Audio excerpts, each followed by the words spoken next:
Maradona যাবার সময় বলে উচ্ছ্বসিত হয়ে গেছে মারাদোনা, যে ফুটবল যে শুনেছে যে বাংলা ফুটবলের খুব পাগল ফুটবলের জন্য, এরকম ভাবতে পারেনি। তো যাওয়ার সময় তো বলে গেছে যে তোমরা আমার ভাই, আমি যে ভালোবাসা পেয়েছি আমি সারা জীবনে ভুলবো না। তো এই ডিসেম্বর মাসে, এই একটা শনিবারে এয়ারপোর্ট থেকে নেমে কাচের বাসে করে মারাদোনাকে নিয়ে আসা হলো। তা এই সব কিছুর পিছনে তো একটা পরিকল্পনা লাগে, মানুষকে ইনভলভ করতে হয়, সংগঠনগুলোকে ইনভলভ করতে হয়, প্রশাসন যেমন একদিকে থাকে তার পাশাপাশি ক্লাবগুলোকে ইনভলভ করতে হয়। আজকে ম্যাম মনে পড়ছে সেই সময় সুভাষ চক্রবর্তী কীভাবে এই পুরো পরিকল্পনাটা করেছিল বা আপনার সাথে শেয়ার করেছিল কিছু? এইভাবেই পরিকল্পনা ওর যে কোনো বড় প্রোগ্রামে, কারণ শুধু তো মারাদোনা নয়, ধরো এর আগে পেলে এসেছে, ইডেনে পেলে এসছে, তখন সবে বামফ্রন্ট সরকার ক্ষমতায় এসছে, মানে সমস্তটা এলোমেলো, তখনও তার আগের জামানার যে অব্যবস্থা মানুষের মনের মধ্যে সেগুলো ছিল, আতঙ্ক আশঙ্কা, কিন্তু তা সত্ত্বেও ইডেনে বসে পেলে খেলা দেখেছে হাজার হাজার মানুষ, কোনো সমস্যা তখন হয়নি। তারপরে যুবভারতী ক্রীড়াঙ্গনে যে মারাদোনা এসছে, আরও আর্জেন্টিনার টিম এর আগে এসছে, আরও এসছে, এই এখানে হোপ 86 হয়েছে, এখানে বড় বড় বম্বের শিল্পীরা এসছেন, প্রোগ্রাম হয়েছে, কত সম্বর্ধনা হয়েছে, কত ইন্টালেকচুয়ালরা এখানে এসছেন, কত লক্ষ মানুষ এখানে বসে, বা 1,25,000 মানুষ এক্সট্রা চেয়ার দিয়ে বসে এখানে খেলা দেখানো হয়েছে। তো কোথাও তো কোনোদিন কোনো সমস্যা তৈরি হয়নি, কারণ বিষয়টা হচ্ছে দৃষ্টিভঙ্গির, বিষয়টা হচ্ছে পরিচালনা, বিষয়টা হচ্ছে মানে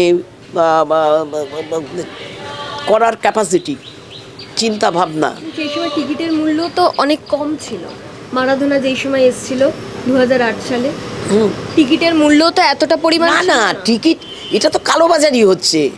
এমনিতে সমস্ত সময় এই যে পিএলএ খেলে বা এই যে সব খেলা টেলা হয়, টিকিট ব্ল্যাক হয়, কম বেশি ছোট বড় এতে হয়। আর এ তো শুনতে পাচ্ছি যে 2,000 টাকার 3,000 টাকার টিকিট 10,000 35,000 টাকা পর্যন্ত করে বিক্রি। থেকে কম ছিল প্রায় 5,000, সব থেকে কম টিকিটের দাম। সেইভাবে মানুষের কি কষ্টে অর্থ জমানো, এই সমস্ত ছেলেদের, তারা কিভাবে খেলাটা দেখতে এসছে, তাদের অবশ্যই এই টাকাটা একটা ফেরতের ব্যবস্থা করা উচিত তাদেরকে, যে তারা মেসিকেও দেখতে পেল না, পুলিশেরও মার খেলো, আর তাদের টাকাগুলিও গেল। এই অপদার্থ সরকারের তাদের অপদার্থতা ঢাকার জন্যে অন্তত এটা এখন ওদেরকে রাগ প্রশমিত করার, ক্ষোভ প্রশমিত করার এই ব্যবস্থাটা অন্তত করা উচিত। টাকা গেল কোথায়? কে? শতদ্রু দত্ত, সে উদ্যোক্তা শুনলাম, তা একেবারে সমস্তটা একেবারে নিরামিষ ব্যাপার। কোথার থেকে উদয় হলো? এত কোটি কোটি টাকার বিষয়টা এলো কোন জায়গার থেকে? এগুলিও তদন্ত নাকি একটা কি কমিটি করেছে, তা এ তো কার তদন্ত কে করে? এ তো সব তদন্তের যা হাল, এ তদন্তেরও সেই হালই হবে, জানা কথা। এবং গতকাল একটা বিষয় শোনা যায়, দেখা যাচ্ছে যে যখন মেসিকে জড়িয়ে ধরে অরূপ বিশ্বাস মানে বর্তমান ক্রীড়ামন্ত্রী ছবি তুলছেন, তখনই আর একটা কথা শোনা যাচ্ছে সুভাষ চক্রবর্তীর ছবি তোলার প্রয়োজন হতো না। দেখো, এটা তো যার যার মানে বিবেচনা, যার যার ইচ্ছের বিষয়টা, যার যার দায়িত্ব, এইগুলির উপরে নির্ভর করে। দুটো মানুষ তো একরকম হয় না কখনোই। সুভাষ চক্রবর্তীর মতনই উনি ওনার মতন। এই ব্যাপারে আমি কথা বলবো না, কথা আমি বলতে চাই না, কিন্তু দায়ভার তো উনিও কিছু মানে এড়াতে পারেন না।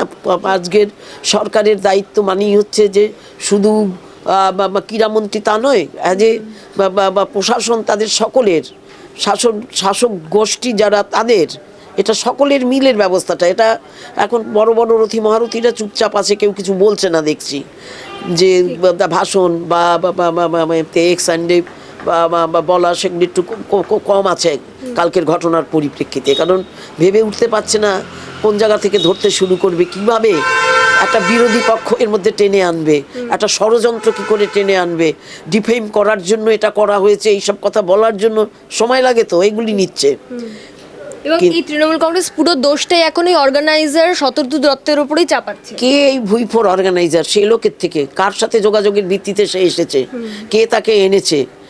তাকে এই দায়িত্বটা দিয়েছিল কে করার জন্যে? কোন দলগুলোর সাথে খেলা হচ্ছিল? যে খেলাটা হওয়ার কথা ছিল সে তো শুনলাম যে যুবরাজের টিমের সাথে খেলা, তাহলে সেখানে এলো কোত্থেকে? কাজেই কেঁচো খুঁড়তে খুঁড়তে সাপ বেরোতে পারে, কিন্তু এরা তো সাপ কোনোদিন বার হতে দেবে না।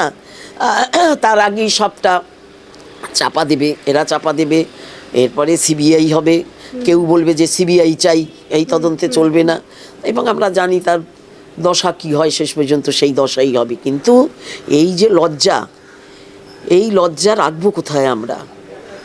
আমাদের বাঙালির ঐতিহ্য, আমাদের খেলার জগতে বিদেশিরা আসে, তারা কত নিজের দেশ মনে করে এটাকে যাওয়ার সময়, আর সেই একই চিত্র সেই ডিসেম্বর মাস, সেই শনিবার, ওটা ছিল 6ই ডিসেম্বর বোধহয়, আর আজকের মেসি কি অভিজ্ঞতা নিয়ে এখান থেকে গেল, এবং সারা, এটা তো শুধু আমার রাজ্যের না, এটা শুধু আমার দেশের না, বিশ্বে কি বার্তা গেল আমাদের রাজ্য সম্পর্কে। তাই বলছিলাম যে এই যে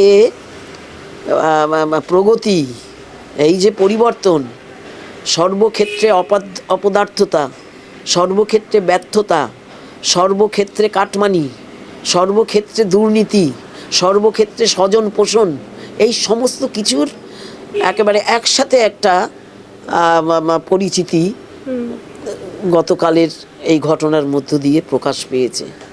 এই পরিবর্তন কি রাজ্যের মানুষ চেয়েছিল? আজকে ধ্বংসস্তূপে পরিণত হয়েছে যুবভারতী ক্রীড়াঙ্গন। যুবভারতী ক্রীড়াঙ্গনের থেকে জ্যোতি বসুর নেম প্লেট তুলে দিয়েছে, এটা ওদেরই করা। সুভাষ চক্রবর্তীর নেম প্লেট, কমল বোসের নেম প্লেট তুলে দিয়েছে, নাম পাল্টে যুবভারতী ক্রীড়াঙ্গন বিবেকানন্দ করে দিয়েছে। তাকে রক্ষা করতে হয়। এটা আপনার কাছে সুভাষ চক্রবর্তীর সহধর্মী হিসেবে কতটা দুঃখের?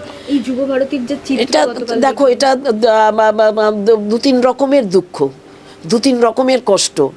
এক হচ্ছে, প্রথম হচ্ছে যে আমি একজন ক্রীড়াপ্রেমী হিসেবে আমার এই রাজ্যের, আমার সব ক্ষেত্রে আমরা প্রথম হতে পারি না, সব ক্ষেত্রেই আমরা একেবারে খেলাধুলোয় ফার্স্ট ক্লাস হচ্ছি তা নয়, কিন্তু আমাদের একটা গৌরব, একটা ঐতিহ্য আমাদের আছে এই খেলাধুলোর ক্ষেত্রে। বিশেষ করে আমরা সহনশীল, আমাদের একটা স্বাভাবিক মানুষকে আপন করে নেওয়ার একটা খুব স্বাভাবিক আবেগ আমাদের মধ্যে আছে, সেই জায়গাটা আহত হলো এক নম্বরে। দু নম্বর হচ্ছে যুবভারতী ক্রীড়াঙ্গনের মতন এত একটা গৌরব আমাদের এই মানে দেশের, সেই গৌরবের জায়গাটাকে, সেইখানটাকে ধ্বংস করা, এটাকে রিপেয়ার করা দু রকমে। এখানে যেমন মানে ক্ষুব্ধ, মেসি চলে গেল এখান থেকে, জনগণ, দর্শকরা ক্ষুব্ধ হলো, তারপরে ক্ষতিগ্রস্ত করলো তারা স্টেডিয়ামটাকে। এই একটা ভয়ানক কষ্ট, এটা দর্শকদের জন্য যেমন একটা তাদের আবেগ আহত হয়েছে, তার জন্য একটা কষ্ট আছে। স্টেডিয়ামটাকে ধ্বংস করার চেষ্টা করলো, তার জন্য একটা কষ্ট আছে। আর অবশ্যই এটা বামফ্রন্ট সরকারের সময় তৈরি, বামফ্রন্টের সরকারের সময়কালের সুভাষ চক্রবর্তী, কমল বোস, আজকে কেউই তারা নেই, জ্যোতি বোস, কেউই তারা নেই। কিন্তু যে মানে কঠিন